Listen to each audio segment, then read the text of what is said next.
Welcome to Building the Future. I'm your host, Kevin Horick. You can check out the radio version of the show every Tuesdays and Thursdays at 2 p.m. Eastern on WDJY 99.1 in Atlanta. We also air on a podcasting network in Los Angeles called the 405 Media. There's a TV version of the show that airs on KMVT 15 in Silicon Valley at 8 p.m. Pacific on Tuesday nights. Both versions of the show air in other states. For these show times, plus past episodes, please visit the show's website at buildingthefutureshow.com. The music for the show is done by Electric Mantra. You can check him out at electricmantra.com. Welcome back to the show. Today we have Ash Kumra. He's the CEO of the entrepreneur movement Youngry. He's an author, a radio host, mindfulness coach, and LinkedIn influencer. Ash, welcome to the show. Hey, how you doing, man? Happy to be here. Thanks for having me. Yeah, I'm excited to have you on the show. You've done a ton of really cool things. You're doing some really cool things. But maybe before we kind of get into all that fun stuff, let's get to know you a little bit better and start off with where you grew up. Yeah, not a problem, man. I'm a California native, born and raised. I grew up in Bay Area for the first 18 years of my life. And then after that, I moved to SoCal. And ever since then, I've been just here. I've been here. So what made you move to Silicon Valley, or Southern California? You know what, man? The weather's obvious, but besides that, I'm really into like the new kind of vibe that I get here. I love visiting, SF. I love visiting New York. Sure. I mean, God, New York is amazing, especially DC and all the big cities, Chicago especially. But you know what? What I like about Southern California is that there's like a lot of opportunities that are still there. Yeah, sure. And I don't find that in the Bay Area as frequently as I do here. And obviously, Bay Area is uber wealthy, uber established, uber 5 generations from immigrants to even venture capitalists, entrepreneur, all the way from the semiconductors to Steve Jobs working for Hewlett Packard to like the Web 1, Web 2, and now 3 and other things. So I'm not saying it's a bad thing, but here it's like we're paving the way in Southern California. Like it's still like a big deal when like exits happen and like there's no like set industry or set vibe for a lot of things. I don't know. I 100% agree with you. The other thing that it seems like, and tell me your thoughts on this, is Silicon Valley still has that, like, you don't necessarily need a business model because you'll just sell to one of the big 3 or 4 companies, where, like, LA seems to be a lot more like, well, how are you going to make money with your startup? Is that fair to say? I mean, I think it's a positive stereotype that Southern California has a revenue focus. And that makes sense because a lot of e-commerce and ad tech kind of companies have come out of SoCal, and Sure. even the media companies that have survived. Often it's like, well, you need to be sustainable as a revenue model, and they do. So I agree with what you're saying. I'm not going to say it's always that case in Silicon Valley, Sure. but I will say one thing though. I don't want to make this a political rant, but I will say that when I read about the things that are happening in like Silicon Valley, I'll just be candid. The creepy A guys that are making all men look bad. Oh my God. In tech and venture, it's often from Silicon Valley. I'm serious. Like I read about these creepy guys. You know what I'm talking about? Yeah, I know what you're talking about. The guys who, and listen, they need to go if they've been harassing for many years, they need to go to court. They need to get what's there. That's what the legal system's for. And women need to stand up for that stuff. No doubt I will not ever go against that. 100% agree. I find more of those creepy guys in Silicon Valley versus SoCal. No, fair enough. It's interesting, right? And I think just to kind of, I think also, I don't, like, I've been to San Francisco a handful of times. I don't find the weather that great. Like the always spring thing, like I need it to be warmer for me. It's not warm enough for me where LA is warm enough for me all year round, right? So I totally get that. But you went to UC Irvine. What did you take there? College was my coming out kind of time. All right. In terms of social skills and in terms of like discovering who I am. I was very much an introvert. Not an introvert, I should say. I was just more of a hidden introvert who wanted to be my true self, which is more extroverted minded, but I still have an introvert side. Sure. And college was a time for me to like start fresh. And again, what I liked about where I went was that diversity was everywhere, and not just from a race standpoint, but from a political standpoint, from a major standpoint, like colleges, from job standpoint. The vibe is SoCal. So I would say my 4+ years at UC Irvine were phenomenal for me, and they shaped me into who I am. I studied tech and business. I'm not here to tell you that I'm a product of what I learned in school. I'm not going to say that, but I would say that college I think is needed for most people because it exposes you to new places. It teaches you a good work ethic. And if you get involved with areas that can hone your leadership skills, like I was doing student government, I was doing Greek life, I was raising $25,000 for, like, at the time, Lance Armstrong Foundation. This was Wow. Yeah. And I was like 20 years old, and I was putting on these events for hundreds of people. I was dealing with all diverse types of people. I mean, when I went to college, 9/11 happened. So you had, in my fraternity, we had Muslims, Jews, Christians, atheists, people who were like anarchists, and like all Palestinians, Israelis, Indians, Pakistanis, you name it. And as one of the leaders in our fraternity, I was helping to bring us together, saying, look, like, these are all outside things, and it's unfortunate. And I pray for the people that have been losing people or seeing that. But right now, at this moment, we are all here to be better versions of ourselves. And so I really got into like dealing with diverse people from my like leadership skills in my fraternity, as an example. That's really great, man. No, I think one of the best things about doing the show, and you do a show as well, and we'll get there in a second, but I love talking to people kind of globally from different parts of the world about all the different cool things that they're doing, right? Because it's fun, and like there's certain things that you don't even think of just based on kind of maybe how you grew up or where you're from or a different part of the world that you're like, oh, I never really thought of it like that. That's really cool, or that's really interesting, right? So Yep. Oh, I think that's great, man. So you get out of college. Walk me through your career up until kind of all the stuff you're doing now, because I really want to focus on all that stuff. Yeah. The Cliff Note version is I tried my hand in different entrepreneur ventures. I was working on a political voting tech play. I helped do digital video kind of content production work. I co-founded this digital video distribution company that helped market a film like Slumdog Millionaire on digital, and it was like my breakthrough moment for my business. That's awesome. Thanks. I've had a lot of, think of like my pre from then till like the last few years as like my like MBA school in the school of like hard knocks and business, and I've had more obstacles and what you would call a failure, but I would call a growth lesson more than you can count. And all that stuff made me a more tougher, resilient, and more open-minded entrepreneur, and made me really discover my passion, which is like media and communications and evangelisting of that kind of stuff. Sure. So I think that's a really good kind of segment into kind of the radio show and Youngry. What exactly kind of made you get into all that stuff? Yeah, well, I can't take credit for Youngry alone. I made a comment earlier that I really discovered that media and communications is like my thing. Like I love sharing stories. I love learning about stories. I love evangelizing successful people from all types of walks of life to others, because believe it or not, I mean, not only do you get inspired and learn and grow, I also get inspired and learn and grow. So I've done hundreds of these interviews, selfishly because it grows me, but also because it helps you. So it's like a total win-win.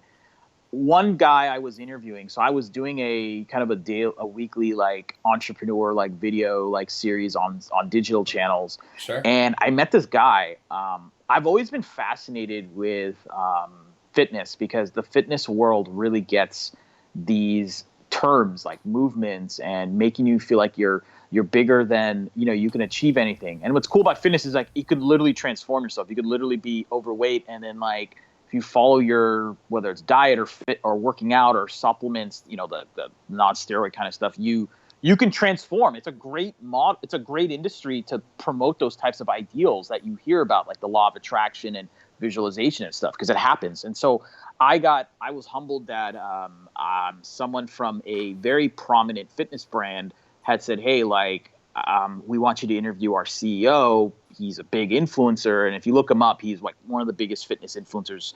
He pioneered like this whole fit life, life marketing stuff. And fortunately, and I say fortunately, because I'm nothing against the CEO, he said, hey, the CEO can't make it, but his co-founder, chief strategy officer, is in town in Orange County area at the time. Can you interview him? I'm like, yeah, of course. I don't care. And so I met this guy.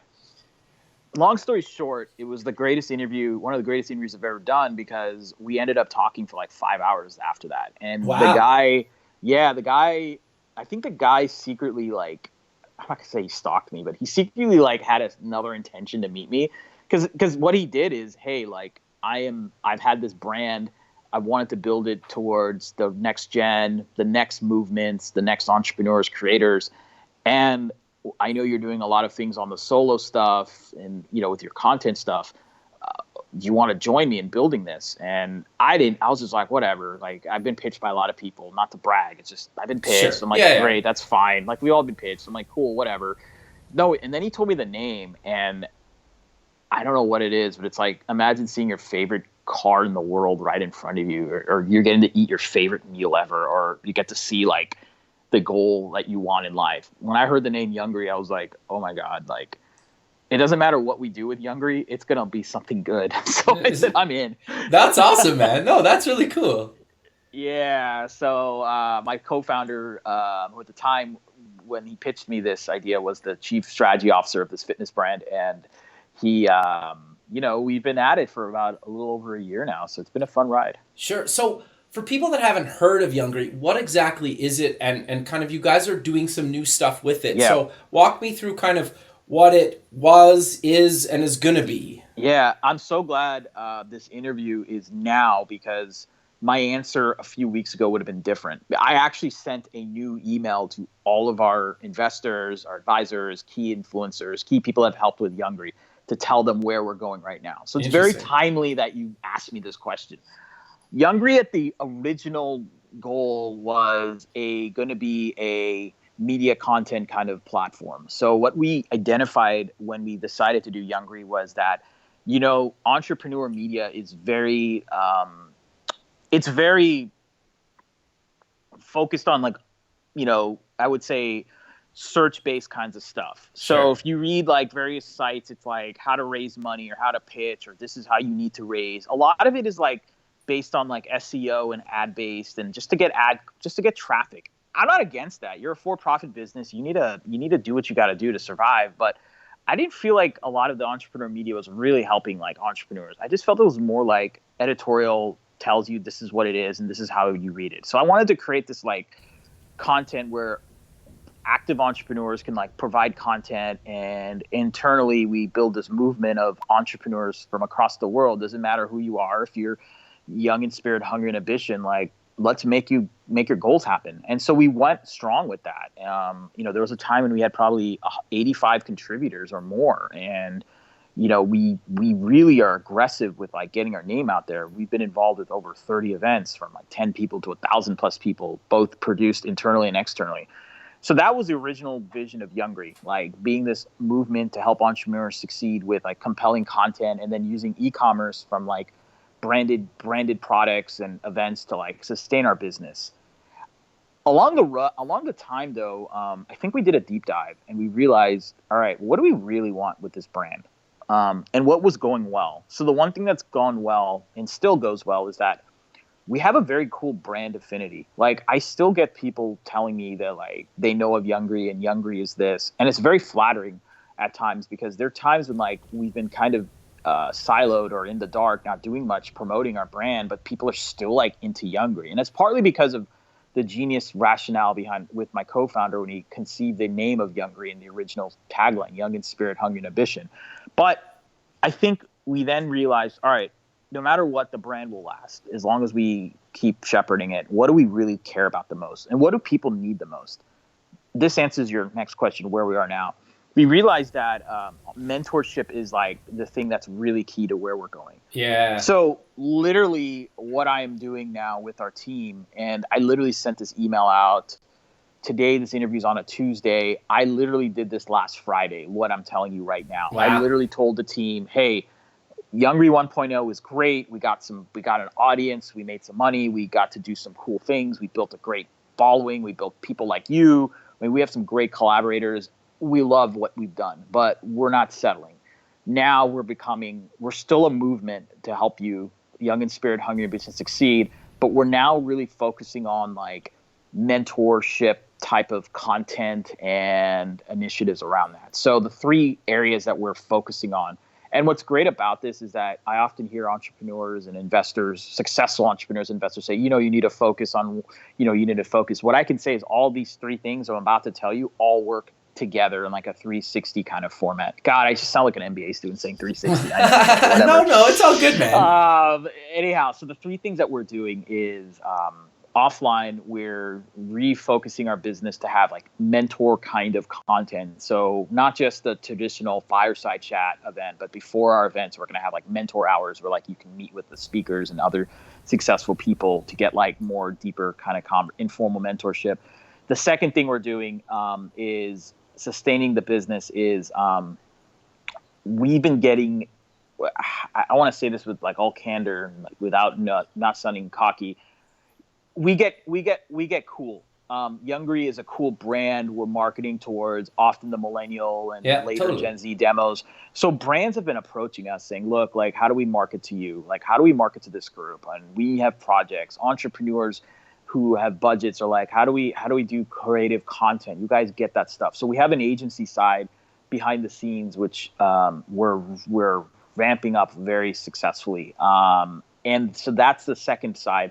And then the bigger vision, where the events and the agency will power is we're building a collaborative virtual mentor app, which I feel will transform mentorship to a whole new level. And so that's being developed. And what's interesting is that we're not rushing it. We're going to launch it when the foundation of Youngry is like stronger based on what I just mentioned to you. Sure. No, I think that's really great, man. And like, I think even to just kind of back it up a little bit just from my side, like I've kind of followed your brand, I think pretty early on when you guys kind of first launched, and like how you and I connected was you came up on my like people you may know on LinkedIn, and I was like, oh, I know that brand, and I was like, let's reach out to him and see if he wants to do the show. So I think to your point, like I can vouch for, like, I've known you guys, and I think the brand's kind of been really well recognized kind of in the whole space and maybe even beyond that, right? So I think that's really great, man. And I think one of the things that I think everybody struggles with, and I would even say myself sometimes, is like being able to find a mentor, because I think you could always get one no matter how old you are. You don't need to be young. You don't need to be old. You just need to want to find somebody that can help you with wherever you're kind of at in, your life or your career, right? And I think there's not a lot of good ways to get a mentor unless you kind of spend a lot of time and effort, and you could still maybe never find one. Is that kind of why you decided to go with a mentorship platform? Yeah, so I appreciate that, and I appreciate you, the kind words you said about Youngry. What I would say to you is, we're not here to change mentorship. We're not an education company. We're not an academy. What we want to do is we want to just provide what I call informal mentorship. So there's two kinds of mentorship. One is like full on, you go and you get a mentor for your life coaches, advisors, your big brother, big sister, another successful, let's just for this interview's sake, a successful entrepreneur or an investor who just likes to give back. Sure. I want that to happen all day, all night. And that is the glue that helps many people succeed. What I'm talking about is like that informal, specific Q&A kind of mentorship. Okay. So I'll give you an example, really simple example. I want to raise money for a company, let's say, and I need someone who's raised money in my industry who I can just share my pitch deck with. Yeah, well, we have a mentorship relationship possibly, but like it's more like that informal, like, hey, like I've been there, done that. But what's cool about our model is that it's not just the top down where I'm more successful. It's also the reverse. So I feel what we're going to also do is we're going to have the younger cool kids tell the older people like, hey, like if you want to market cool and you're Pepsi and you're trying to do this campaign, like live in the now, how are you doing that if your soda is bad for you? Yeah, no, fair enough. Yeah, you're right. But it takes a cool kid. And, you know, I hear all this stuff about the millennial generation, like from the older time, from the like older journalists and media, like, oh, millennials are, you know, this and that, and they're more fussy. Darn right we are, because we're more into our health and well-being at times. So you need to hear this stuff if you want to market to our generation. So that's where the reverse can happen too. And that's what we want to also promote. No, I think that's actually really interesting, right? Yeah. So have you guys figured out kind of a monetization model, or is it still kind of too early for that? No, it is. It's just the app has so what's cool about the 360 approach is that offline our event revenues, which is sponsorships and other affiliated revenues and service deals through the agency, because sponsors and more established people want to work with us, or even early stage entrepreneurs, those revenue streams will be kind of sustainable because of the brand and because we have a focus on it. But outside of that, the platform, it's going to be a digital, traditional in-app fees and download fees and stuff like that, which we'll talk more about when we launch. But it's just, it's not going to be anything complicated. It's the same metrics that you've seen with many successful like community-based apps and stuff like that. No, I think that's really great, man. That's really cool. I'm looking forward to you guys actually getting it kind of out there. Yep. So I'm curious though. You also got named LinkedIn Top Business Influencer in 2017. How did that come to be, and how did you get recognized for that? Yeah, no, I appreciate that. And just so we're clear, I got named one. I didn't get okay. the. Sure. Just okay. So we're clear. Sure.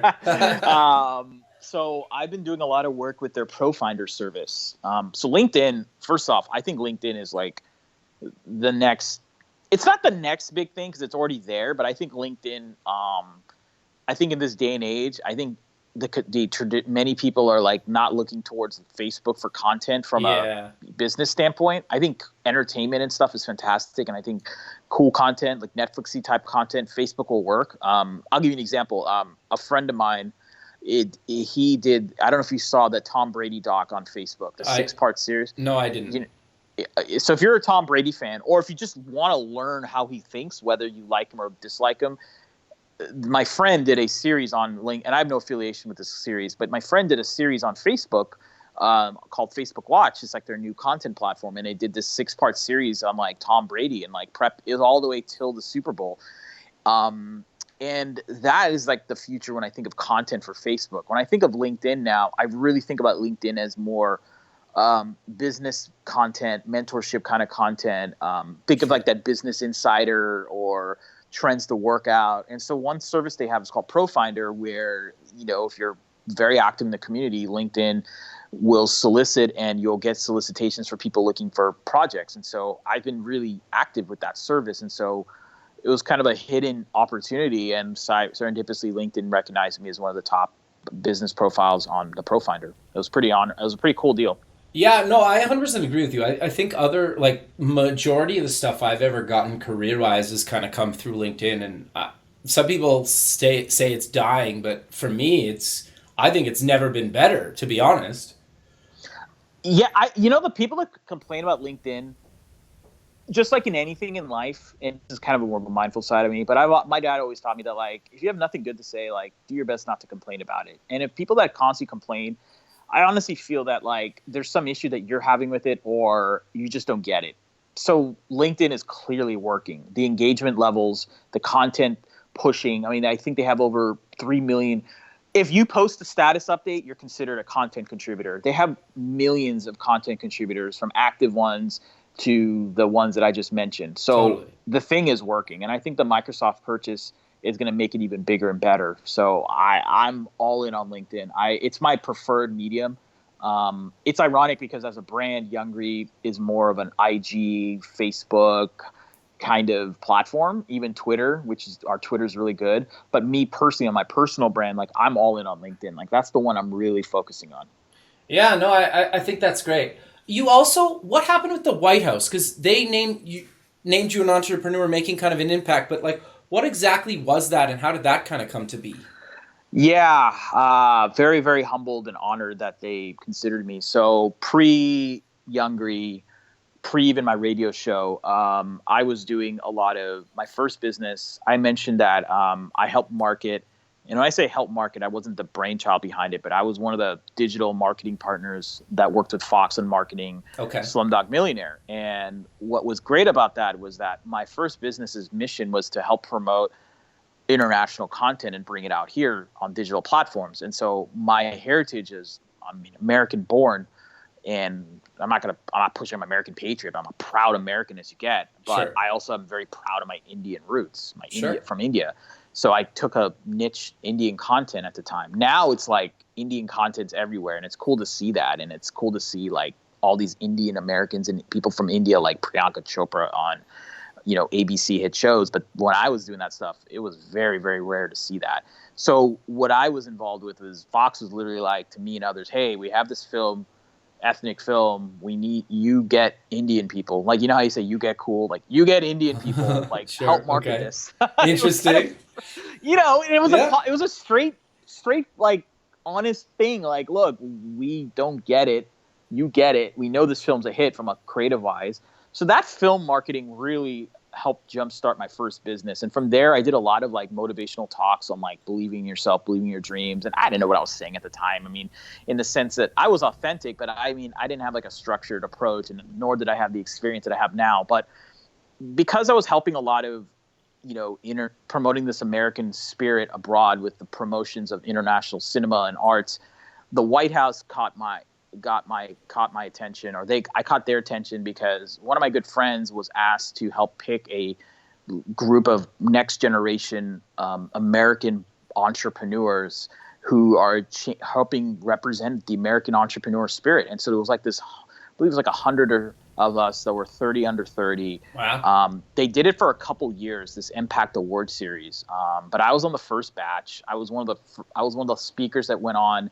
I can send you a link after. It's so cheesy. I did the JFK quote at the end. Ask what you're not going to do for your country, you can do for you. I don't know. No. I did it on. You know what I mean? I was inspired. Jeez, I was on live stream on WhiteHouse.gov. That's huge, dude. I think you're kind of underselling it a bit. I get what you mean though by just kind of like sometimes you don't necessarily when you kind of mentioned like you didn't know what you were maybe necessarily doing the whole time, but like. I think part of what's magical about that is I think nobody really knows kind of what they're doing all the time, right? And the people that say they planned everything and, a lot of it just comes with like you network a little bit, somebody that gets you a little bit further in this direction, or you ask and you chase some sort of dream and then next thing you know, you're giving a speech to the White House, right? Like it can happen to anybody that's willing to kind of put themselves out there. And that's what you continue to do. I think that's fair to say. I appreciate that. And so from my standpoint, it was inspirational. It was very humbling. You hear that term 15 minutes of fame. I definitely milked that. I got a book deal after that. I got really into the speaking circuit. I realized after that I didn't want to do what I was doing. So I kind of, stopped focusing on that first business, did really more of the speaking stuff, did some advising, worked on another venture, which was in the self-help space. But ironically, I think a year and a half later, once you're in the system they're like, okay, well, who do we have for the next initiative? And it's so funny because like I said, I'm a diehard American, and I'm very proud of my Indian culture and heritage. I'm more into it now, especially with the mindfulness stuff. But I never identified myself as like Asian American influence or anything like that. Like I never really did anything like that. But they put me on this awards for the thing they did the following year of Asian Heritage, American Heritage Month. So I got a second award from the White House for that. That's really cool. Congrats, man. That's great. Thanks, man. Less on entrepreneurship, more of just, you're an Asian American doing things. So there was all kinds of people. I'll tell you a funny story about that, though. Okay. So I will say this. When I hear politically that like, oh, I miss Obama, okay? And I'm not promoting that I love Obama or dislike Obama. I'm just commenting that I've heard that. I will share a personal story on why I admire Obama. That's not political. Okay. President Obama is a movie star. I don't know if you ever get to meet him. No, I haven't. I would love to. He has this magnetism behind him, and I think JFK had that. I Okay. think Ronald Reagan had that. Oh my God, Ronald Reagan was such a like cowboy and like Sure. Bravado person. Like, you do not mess with Reagan, Sure. And I will tell you a funny story. So the awards ceremony for the Asian American Heritage thing, he made an appearance, which was totally mind blowing, and I'm like, wow, this is a big deal. So literally, there's like 150, I don't know, like 200 of us, and they're like, ladies and gentlemen, they just surprise us, like President Obama, the President of the United States, so President Obama. And he comes in, and we're all sitting down, and I could tell he doesn't have a prepared speech. As like a guy who understands communications, I could tell when you're prepared and when you're ad lib. Sure. He didn't come prepared. I think he just knew he was going to say some like script stuff, but then go on a tangent. So he did his usual, hey, I happen to have you here, blah, blah, blah. This is so important. That was his script stuff. Then he sizes up the room. He literally sizes up the room. Like, he does something which I learned from him to a certain degree. He sizes up the room, and I think he noticed that at least half the crowd was Southeast Asian. So Southeast Asian is like Indian, Pakistani, Sri Lankan, that whole area of Asia. And he's like, all right, where am I like, so where am I like, I think he either said, where my Southeast Asians at, or where my Indian Pakistanis at, or something. He said some comment, and of course everyone, including myself, I sold out, and I became more of an Indian and American for a second. So I was like, yeah, for a second. I was like, oh yeah, I'm Indian, I forgot, And he said, I love your food, just so you know. So there's a very common dish called keema, which is it's a turkey. It's a meat dish. And he's like, I still remember from my college day, my Pakistani roommate gave me this keema recipe, and it's still the best one. I've showed it to friends, and no one else is able to have a better recipe than when I present that to my friends. So good for you guys. This is so random. I'm like, oh my God. Like, so he's the president saying that? That's yeah, awesome. how do you do this? Like, God, like, I was just like, man, I miss leaders like that, just to be so bold and vulnerable and funny. So anyways, I learned a lot from that little speech. I'm bringing this up because I'm always learning. So I love saying funny stuff in my speaking stuff. So I'll give you an example. Sure. And I know we have other stuff, but it's cool, man. Story. I'm blessed that I get asked to do emceeing and like get to help out with conferences, and I love emceeing because don't have to do a canned speech, and number two, I love promoting the great content that's out there, entrepreneurs. So I emceed a conference called Crypto World Summit. It was in LA a few months ago, and it was all about crypto and stuff. And Sure. So we had two speakers. One was the official Bitcoin.com is the official views of the Bitcoin co-founders that are still around, and they are like the official voice of Bitcoin. So they spoke, and they're like very anarchy. Literally, they use the term anarchy capitalism. It's like Ayn Rand, but gone beyond even that. Sure. It's like, no, it's siloed islands. I don't know if you've read about this Puerto Rico island with a lot of these Bitcoin guys like Brock Pearson all gone. It's following that philosophy where they don't want any government intervention. They want independent communities. It's a very extreme view of limited government and like taking care of your own settlement. And Peter Thiel's also a proponent of this. I don't know if you've heard, but he funds these self-operated. It's part of the anarchy capitalism views. Like these little islands that connect to each other, have their own little currencies. Very, very anarchy view. I'm not judging it. It's just this is what they said. The anarchy capitalism views. This is what Bitcoin, the official Bitcoin view from Bitcoin.com Foundation Bitcoin.com, I should say, represents.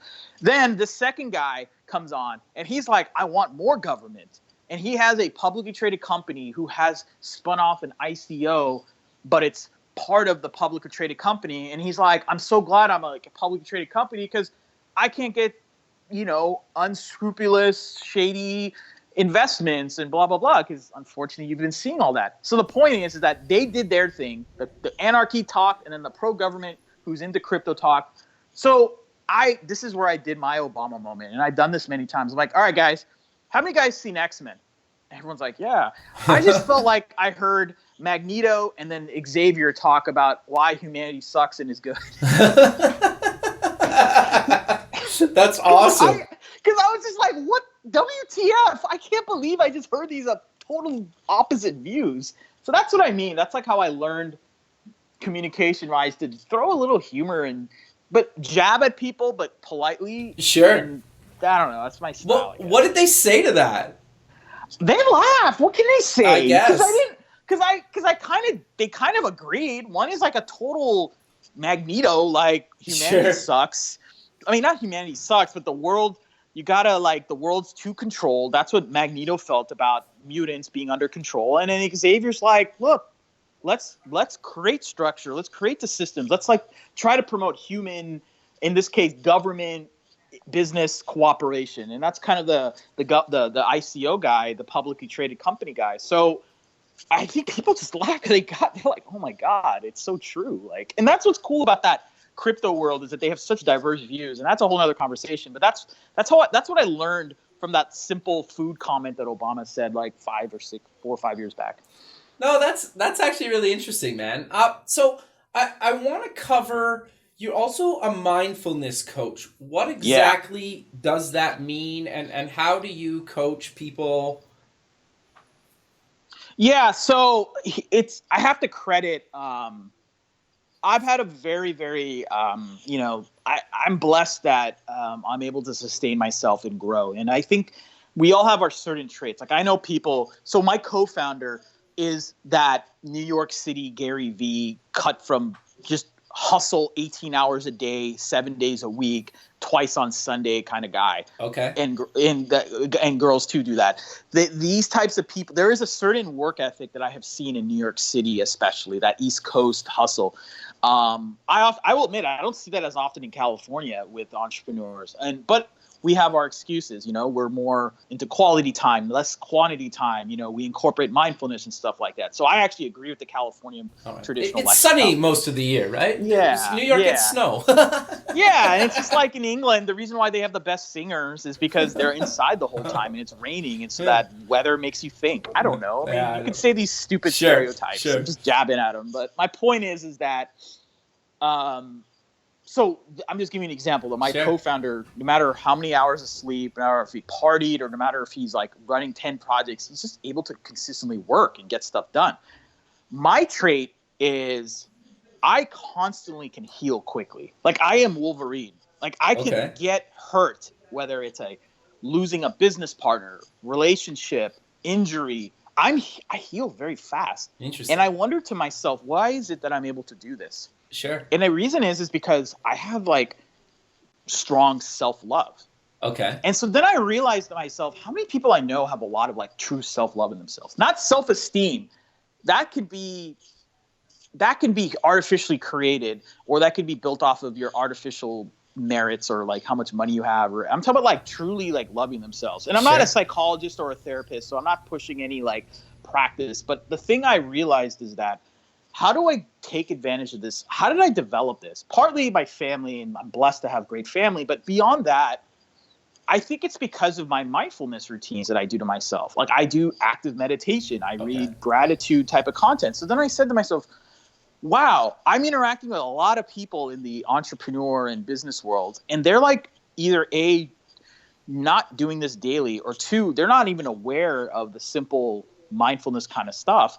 So I just realized that like my mission, which is to be the most like inspiring kind of media kind of entrepreneur alive, is partly also to include, the mindfulness kind of stuff. And so since then I've been really focusing my content on my self brand. I'm actually doing a TEDx talk in April of 2018 where I'm going to like officially unveil my like view of my like I have this book that I'm launching called The Mindful Hustler, and it's like really how mindfulness can actually make you perform better as an entrepreneur or hustler, whatever you want to be.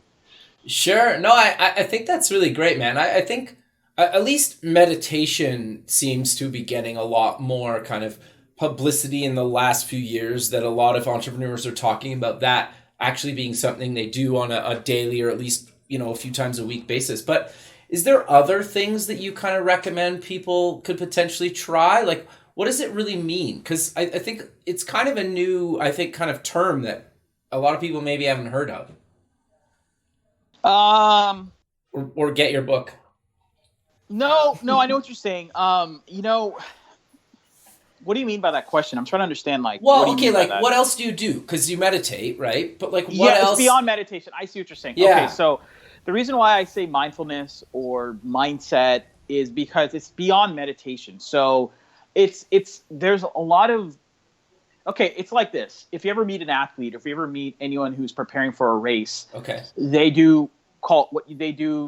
prepare themselves. They stretch. They visualize, they eat right, they don't drink, let's say if they're a social drinker. Physically, they can't be intimate the day or two before because all these things you have to do to get yourself ready. I'm saying the same stuff to be a successful business person. Interesting. So it's a combination of meditation, visualization, affirmations, getting yourself in the right mindset. Because if you're in the right mindset, it's not about winning. It's not about winning others. It's about winning you. And when you win you, I feel that's when you're in that limitless flow state. So that's what I'm really passionate about. Interesting. Now that's actually really quite fascinating because you're right. It's almost like a fighter preparing for a boxing match or UFC or something like that. Like they train for months for for what, 20 minutes or a half hour, however long the fight is. I'm not really a huge boxing or mixed martial arts fan, but they train for months for that stuff, right? So is it that same kind of concept? Pretty much. Okay, yeah. Interesting. Pretty much. And again, this is where I'm really blessed, where, that Obama moment, oh yeah, I'm Indian, I forgot, moment. I'm really blessed that my Indian heritage, because I grew up, I guess I didn't realize it, but I went to these temples. I read books like the Gita, and I read all these, which a lot of successful entrepreneurs now say it's one of the greatest books ever written. All these things that I'm now seeing out there, and I'm like, oh my gosh, I've done this stuff for 10, 15 years without even knowing it. Sure. Even in, I'll give you another example. Okay.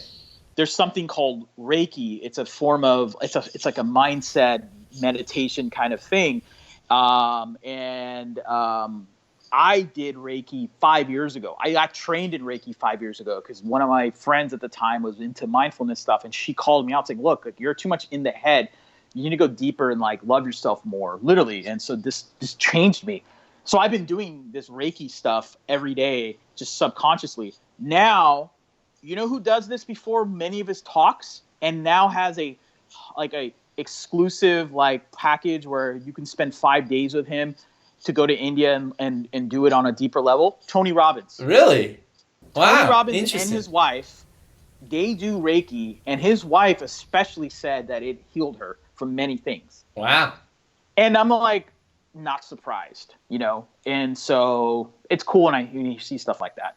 No, that's quite fascinating actually. But I'm curious, so for people that are kind of listening and, have maybe followed you along through all the different things that you've kind of done, what advice do you kind of give to people that are looking to kind of get themselves out there and start either creating content or kind of chasing their passions or dreams? Honestly, self-worth is the most important thing. Okay. Now, I know there's schools of thoughts, and I'm a big proponent of this, that, find your purpose, find your mission, and I'm not disagreeing with any of that. I always believe do things that make you fulfilled, less about just the dollar bills.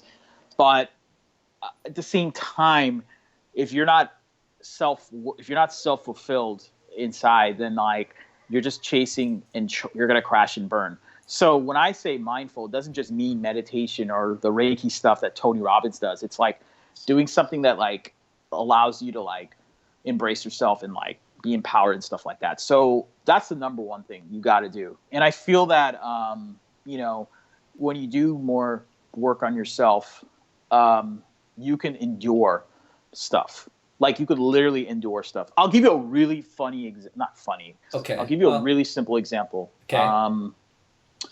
I had a friend who had a bad co-founder who kind of took advantage of him, and he had to start from scratch. Okay. And recently I sent him an article of this co-founder promoting himself as the pioneer of online marketing and all this BS.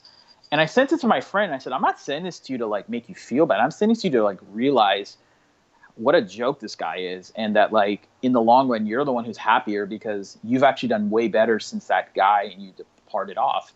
And that's because he's done so much work on himself.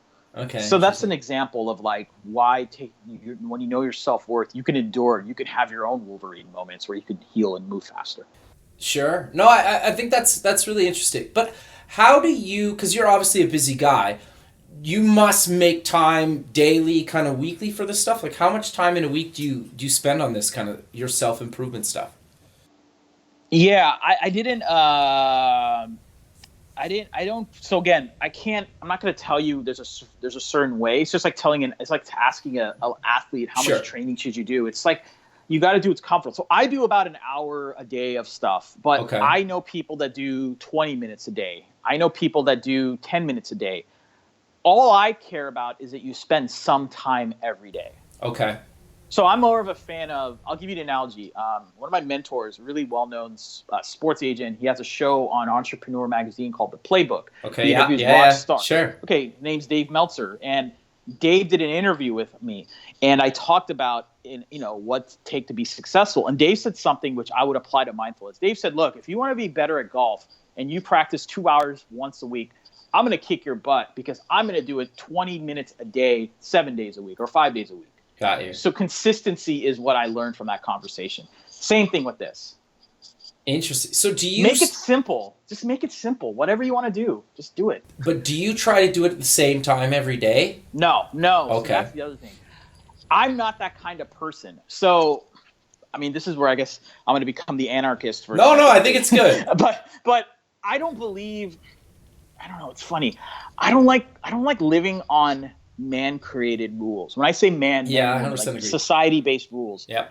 You don't have to work at 9 a.m. You don't have to work at 6 a.m. You don't have to work at 12 a.m. or 1 p.m. Yep. You have to work and do stuff that works for you. Yep. I am proposing daily habits every day, whether it's 5, 10. If you're feeling it and you're feeling the love, you're going to do it longer. There's a time when I was only doing 20 minutes. Now it's an hour, clearly because I'm feeling it and I'm loving it and it's making me better. It doesn't matter when I do it. So I'll give you an example. I had a late morning today. I was celebrating a good friend and I overslept. I got up at 10 a.m. today. My time, I did my stuff from 10 a.m. to 11 a.m. Yesterday, I did it at 6 a.m. to 7 a.m. Gotcha. It doesn't matter, and that's a freedom thing. And that's kind of where I can agree with the anarchist guy. No, fair. Because I'm like, don't be controlled by, control your outcome. Don't be controlled by others on that. No, I 100% agree. I always thought it like, you always read those like, I'm not a morning person. So when you read those posts that are like, if you're not up early and you're not doing this and that, it's like, why would I force myself to get up early when I can be tired the entire day? But like 8, 9 o'clock rolls around, I'm wide awake. And it makes way more sense for me to like work from like 9 p.m. till, 2, 3, maybe 4 in the morning than it ever does working throughout that whole day. So I think like to your point is, why would you try to change yourself to fit somebody else's kind of mold, right? Like, and you can call that an anarchist mindset or whatever, but I think you just need to figure out what works for you and do it. And to your point, like, if you want to work out at 6 a.m. or 6 p.m., and who cares, right? Like, if it works for you, what does it matter?